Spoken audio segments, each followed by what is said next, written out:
ఎవరండి? నేను నేను కామిని, నాకు యజమానురావు.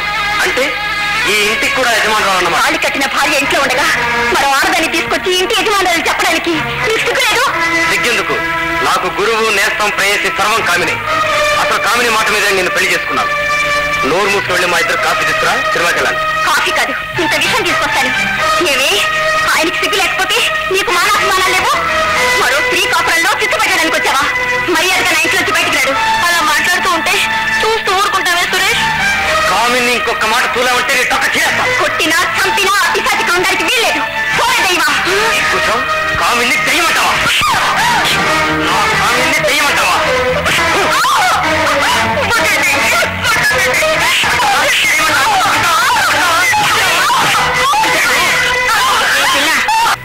నోరు మూసుకొని పడి ఉంటే మూగుడు ఎదుటైనా ఉంటాం. సురేష్ పోదాం.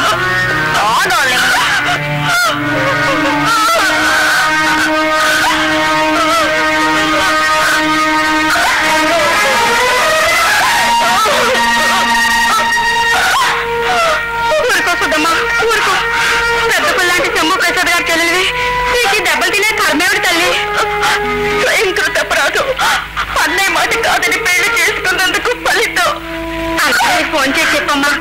అందరి కుటుంబాలను సరిదిద్దిన ఆ పెద్ద మనిషి చెల్లెలు కాపురాన్ని సరిదిద్దలేరా? అయినా ఏ మొక్కం పెట్టుకొని చెప్పదు.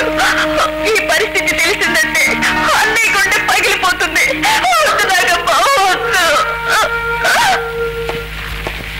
అమ్మా సుధా. అన్నయ్య, అన్నయ్య కూర్చో. వదిన అందరూ బాగున్నారా? ఏమిటమ్మా ముఖం మీద దెబ్బలు? దెబ్బ? అదే అదేం లేదన్నయ్య.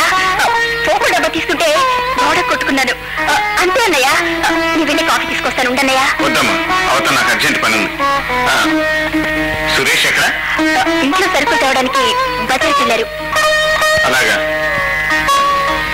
ఈ డబ్బు ఉంచుకో. డబ్బు ఎందుకన్నయ్య? ఉండని అమ్మా, అవసరానికి పనికొస్తుంది. వస్తాను.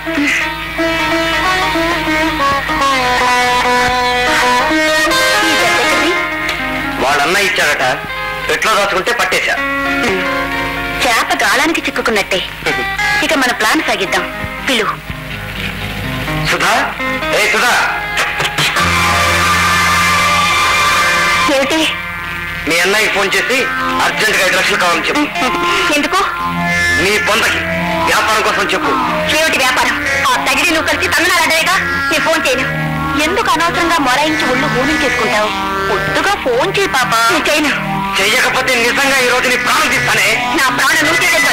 ఆ పదార్థాన్ని ప్రాణం నేనే తీస్తాను.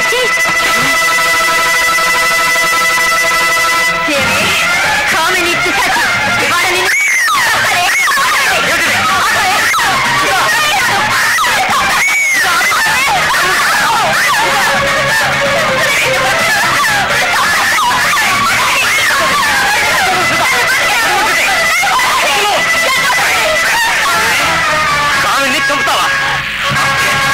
ఈ రోజు ప్రాణం తోటలే.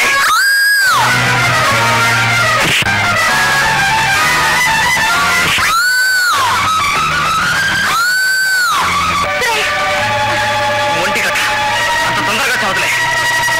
పోదాం పోదా.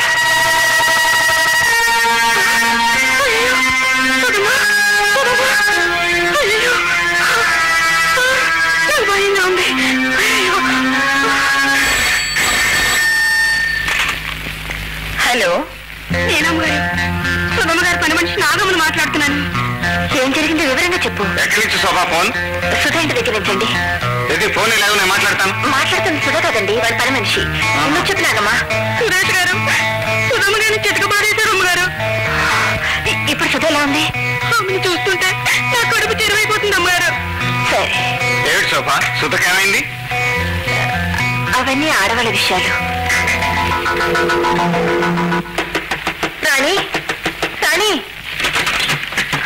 అక్కయ్య, రాజా, నువ్వు ఒకసారి సుధీంచుకెళ్ళి రావాలి. ఇంతకీ ఏం జరిగింది? భార్యాభర్తలు ఏదో కీచులాడుకున్నారట.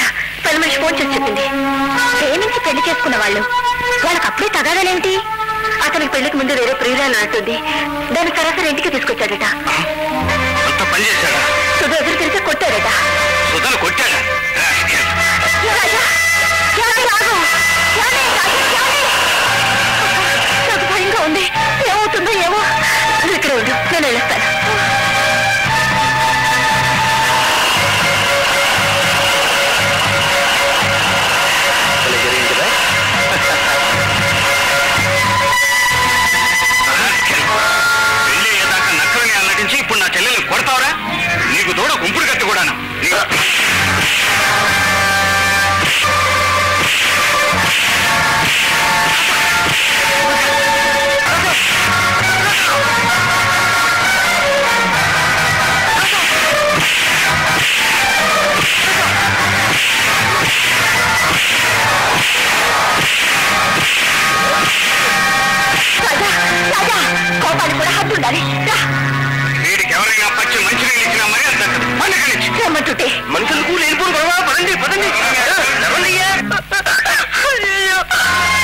శంభూ ప్రసాద్ తమ్ముడు.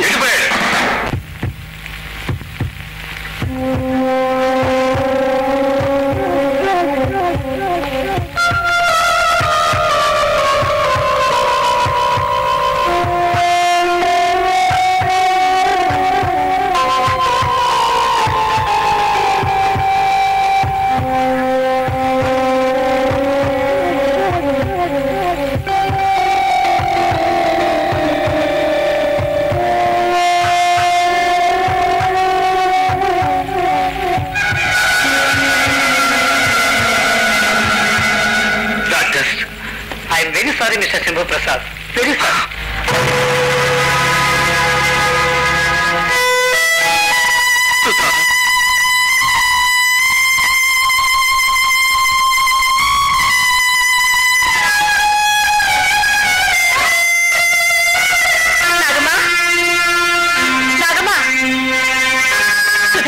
ఇప్పుడే పెద్దబాబు గారు వచ్చి హాస్పిటల్ తీసుకెళ్లారమ్మా. పెద్దబాబు గారు ఇక్కడికి వచ్చారా? అవునమ్మా. పదరాజా, తొందరగా హాస్పిటల్కి వెళ్దాం. ఏంటి ఇన్స్పెక్టర్? మిస్టర్ రాజా, ఎవరు అన్ అరెస్ట్? ఎందుకు? మీ బావమతి సురేష్ ను కొట్టి చంపినందుకు. సురేష్ ని రాజా చంపలేదు, దానికి నేను సాక్ష్యం. సారీ మేడం, రాజా చంపినట్టు సాక్ష్యాలు ఉన్నాయి. Come on Raja.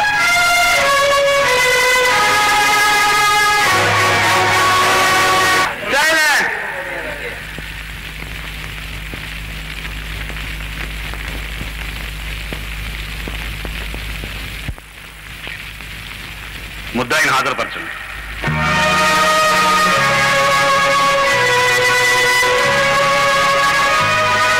You can proceed mister prosecutor. Thank you your honour. Mister Raja, సురేష్ను చంపాలనే ఉద్దేశం నీకు ఎందుకు కలిగింది? సురేష్ నేను చంపలేదు. కొట్టావు, చచ్చే వరకు కొట్టావు. నేను కొట్టినప్పుడు ఆ నీచుడు చావలేదు. యువర్ ఆనర్, సురేష్ చనిపోయిన తర్వాత కూడా ముద్దాయికి అతని ఎంత కోపం ఉందంటే బతికుండగా ఎంత కసి ఉండేదో అర్థమవుతుంది.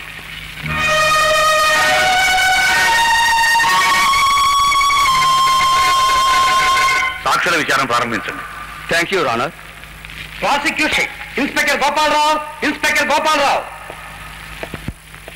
ఇన్స్పెక్టర్, అతడు మరణించిన రాత్రి ఆ సంఘటన జరిగిన స్థలానికి మీరు వెళ్లేసరికే సురేష్ చనిపోయాడా, ఆ తర్వాత చనిపోయాడా?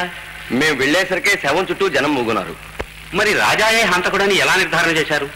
సురేష్ ని చావబాదింది రాజా అని ప్రత్యక్ష సాక్షులు చూసి చెప్పారు కనుక. Thank you. That's all your honour. తర్వాత సాక్షి జాస్తి జలమయ్యా, జాస్తి జలమయ్యా. చలమయ్య గారు, రాజా సురేష్ కొడుతుండగా మీరు చూశారా? 2 కళ్ళతో చూశానండి. ఆహా, మీరు అప్పుడు అక్కడ ఎందుకున్నారు? నేనొక్కడేమిటి సార్, ఊళ్ళో జనమంతా ముగితేను. అవును, రాజా కొడుతుండగా సురేష్ ఎదురు తిరిగాడా? ఎక్కడెదురు తిరుగుతాయండి, కాళ్ళ చేతిలో ఒకటే బాధుడు బాతుంటాను. అంటే దెబ్బలాటలో అనుకోకుండా చనిపోవడం కాదు, సురేష్ ని చంపడం కోసమే రాజా కొట్టేయండి మీ ఉద్దేశమా? Objection your honour. ప్రాసిక్యూషన్ వారు సాక్షిని తన వాదనకు మళ్లించుకోవడానికి ప్రయత్నిస్తున్నారు. Objection sustained. రాజా సురేష్ ని కొట్టి వెళ్ళిపోయిన తర్వాత మీరేం చేశారు? ఏం చేస్తాం, వాడు చచ్చినా సరే పచ్చి మంచినీళ్ళు ఇచ్చారంటే మర్యాద దక్కదని భయపెట్టి వెళ్ళిపోయాడండి. మేమందరం ఇళ్లలో దూరాం, కిటికీలు కూడా మూసుకున్నామండి. అక్కడికి నాకే మనసు ఉండబట్టక మా ఇంటి నుంచి పోలీస్ స్టేషన్కి ఫోన్ చేశాను. That's all your honour. తర్వాత సాక్షి శ్రీమతి శోభాదేవి. శోభాదేవి, రాజా సురేష్ ని కొడుతున్నప్పుడు రాజా పక్కనే మీరు ఉన్నారు కదూ? ఉన్నాను. అంటే సురేష్ హత్యకి మీరు ప్రత్యక్ష సాక్షి అన్నమాట. ప్రత్యక్ష సాక్షిని, కానీ సురేష్ హత్యకు కాదు. సురేష్ రాజా దెబ్బలకు చనిపోలేదు. ఆహా, మరి ఆ స్పాట్ నుంచి రాజాని హడావుడిగా ఎందుకు తీసుకెళ్లారు? ఇంకా కొడితే అతనికి ఏదైనా ప్రమాదం జరుగుతుందేమోనని. కానీ అంతకు ముందే ప్రమాదం జరిగిపోయిందని మీకు తెలియదు? లేదు, అప్పటికే ప్రమాదం జరగలేదు. పోనీ వెళ్లే ముందు సురేష్ ని కదిలించి చూశారా? లేదు. యువర్ ఆనర్, హతుడు సురేష్ ని తానే కొట్టినట్టుగా ముద్దాయి రాజా అంగీకరించాడు. ఆ దెబ్బలకే సురేష్ చనిపోయినట్టు మెడికల్ రిపోర్ట్ కూడా ఉంది. ముద్దాయి రాజా చదువుకున్నవాడు, చట్టం అంటే తెలిసినవాడు, అయినా ఉద్దేశపూర్వకంగా సురేష్ ని హత్య చేసినట్టు నిరూపణ అయింది కనుక ముద్దాయి కఠిన శిక్ష విధించవలసిందిగా కోర్టు వారిని కోరుతున్నాను. Court is అడ్జర్న్డ్.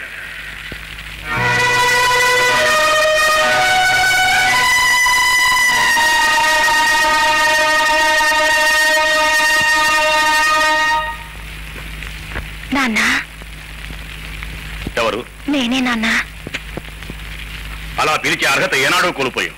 అసలు ఈ గడప దొక్కే హక్కు నీకు లేదు. ఎందుకు వచ్చావు? పెళ్లి చేసుకున్నప్పుడు మీ ఆశీర్వాదం పొందలేకపోయాను. ఇప్పుడైనా మీ దీవెనలు అందుకుందామని వచ్చాను. ఏమని దీవించ? తండ్రి పరువు తీసిన తనయవు చిరంజీవాన్ని దీవించన? రేపో మాపో ఉరికెంబెక్కడ ఉన్న ఒక హంతకుడు భార్యవు దీర్ఘసుమంగళీ భవాని ఆశీర్వదించ. నేరస్తులను శిక్షించే జడ్జిగా కాక బిడ్డల తప్పులు క్షమించే తండ్రిగా ఆలోచించండి. ఆలోచించే అవకాశమే లేదు. చట్టం న్యాయం అనుబద్ధాలకు అతీతమైన హంతకుడు తమ్ముడు హంతకుడు అవుతాడని నేను ఆనాడే చెప్పాను. రాజా హంతకుడు కాదు. మా కుటుంబం మీద ద్వేషం కొద్దీ ఎవరో దుర్మార్గులు హత్య చేశారు. డాక్టర్ రిపోర్టు ప్రకారం రాజా కొట్టిన దెబ్బలకే హతుడు చచ్చిపోయాడు. లేదు, రాజా కొట్టిన దెబ్బలకు సురేష్ చనిపోలేదు. రాజా నేను తీసుకెళ్లేటప్పుడు సురేష్ బతికే ఉన్నాడు. ఆ తర్వాత చనిపోయాడంటే దీని వెనక ఏదో గూడు పుటానే ఉంది. ఆ రహస్యం తెలియ వరకు మీ తీర్పు ఆపండి. నాకు ప్రతిభిక్ష పెట్టండి. కాలం నీకోసం ఆగదు. నాకు తెలిసినంత వరకు రాజాకి ఊరికమ్మని తప్పదు. ఇక వెళ్ళండి.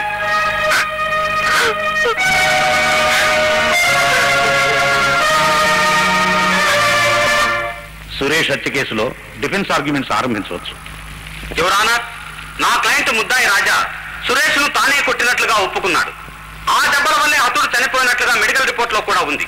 కాకపోతే ప్రాసిక్యూషన్ వారు ఆరోపించినట్లుగా రాజా ఉద్దేశపూర్వకంగా ఈ హత్య చేయలేదు. తాను ప్రాణ సమానంగా ప్రేమించుకున్న తన చెల్లెల్ని హింసించాడనే కోపం కొద్దీ కొట్టాడు. కేవలం మానవ సహజమైన ఆవేశం రాజాను నేరస్తుని చేసింది. నేరస్తుడు అతను కాదు, అసలు నేరస్తుడు రాజా కాదు, నేను శంభు ప్రసాద్. నువ్వే నేరస్తుడు అని ఎలా చెప్తున్నావు? ఏ దెబ్బలకు సురేష్ చనిపోయాడో ఆ దెబ్బలు కొట్టింది నేనే గనక. మరి రాజా తానే కొట్టినట్టు ఒప్పుకుంటున్నాడు. తమ్ముడు అన్నయ్య కోసం చేసిన త్యాగం కాదు, సురేష్ ను కొట్టింది నేను, నేరస్తుని నేను. ఊరికే ఎందుకలా అరుస్తావు? చిన్నప్పటి నుంచి నిన్ను పెంచింది పెద్ద చేసింది నువ్వెప్పుడో నా కోసం ఇలా త్యాగం చేస్తావని కాదు. మిస్టర్ జస్టిస్, ఆ రాత్రి ఏం జరిగిందో ఆ సంఘటనకు సంబంధించిన నిజమేమిటో మీరు అనుమతిస్తే ప్రాసిక్యూషన్ సాక్షుల చేత నేనే చెప్పిస్తాను. Permission granted. యువర్ ఆనర్, వకీల్ లేకుండా ముద్దాయి సాక్షుల్ని తానే విచారించడం వల్ల సాక్షులు పొరపడే అవకాశం ఉంది. తాను నేరస్తుని నిరూపించుకునేదాకా అతను ముద్దాయి కాదు. తన వాదం తాను చేసుకోవచ్చు. ఈమె proceed mister Shambhu Prasad. Inspector, inspector, medical report మీరు స్వయంగా చూశారా? చూశాను. దెబ్బలకే సురేష్ చనిపోయినట్లు ఖచ్చితంగా రాసింది. ఆ దెబ్బలు ఎలాంటివో కూడా రాస్తుందా? ఎలాంటి దెబ్బలేంటి? దెబ్బలంటే దెబ్బలే. దెబ్బల్లో చాలా రకాలుంటాయి. కరాటీ దెబ్బలు, కర్ర దెబ్బలు, పిడికి రిపోర్ట్లు, కంకు దెబ్బలు. ఈ రకాలన్నీ మీ పోలీసు వారికి బాగా తెలిసిండాలే. తెలిసినా వాటికి హత్యకు ఏమి సంబంధం ఉంది? చాలా సంబంధం ఉంది. సురేష్ లాంటి ఆరోగ్యవంతుడైన మనిషిని చనిపోయేటంత దెబ్బలు కొట్టాలంటే ఈ రాజా లాంటి మామూలు వ్యక్తులకు అది సాధ్యం కాదు. చిన్నప్పటి నుంచి దెబ్బలాటల్లో ఆరితేరిన నాలాంటి వాళ్ళకే అది సాధ్యం అవుతుంది. ఇన్స్పెక్టర్, సురేష్ ని రాజా చంపారని మీరు ఎలా అనుకున్నారు? నేను అనుకోవడం ఏంటి? అక్కడ చూసిన వాళ్ళంతా చెప్పారు. వాళ్ళు శంభు ప్రసాద్ అని చెప్తే మిమ్మల్ని అరెస్ట్ చేసేవాళ్ళం. That's all mister justice. తర్వాత సాక్షి జాస్తి చలవయ్య.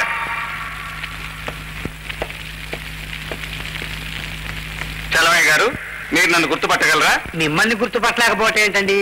మీరు శంభు ప్రసాద్ గారు.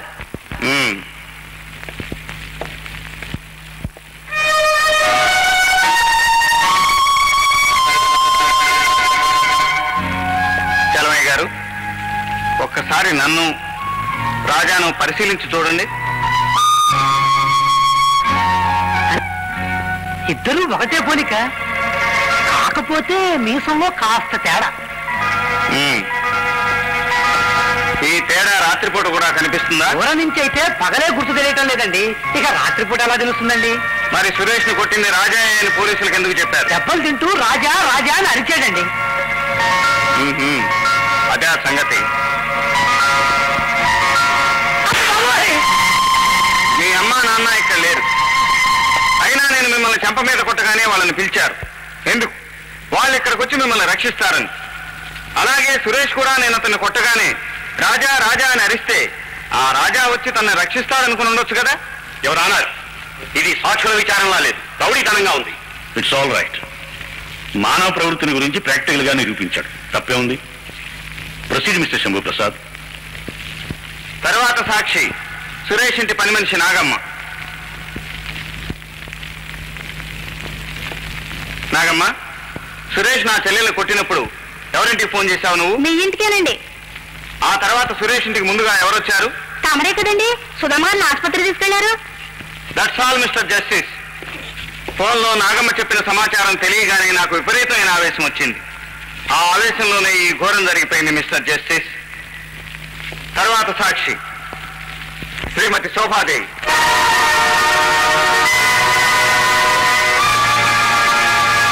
శోభాదేవి, కోర్టులో నిజం చెప్తానని ప్రమాణం చేశావు కదూ? మరి అబద్ధం ఎందుకు చెప్పావు? సురేష్ ను కొట్టింది నేనైతే రాజా అని, నువ్వు ఉన్నది నా వెంటైతే రాజా వెంట ఉన్నానని ఎందుకు చెప్పావు?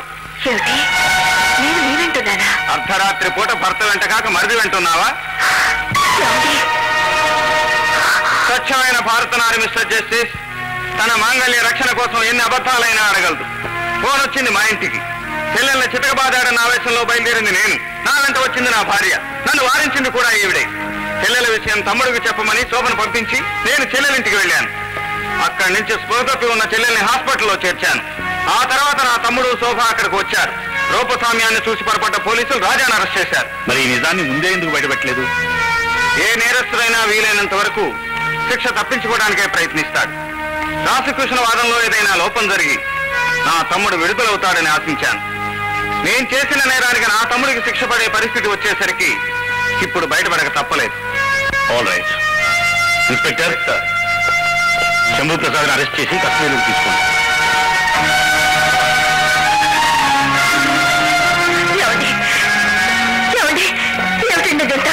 ఇది ఇంతే.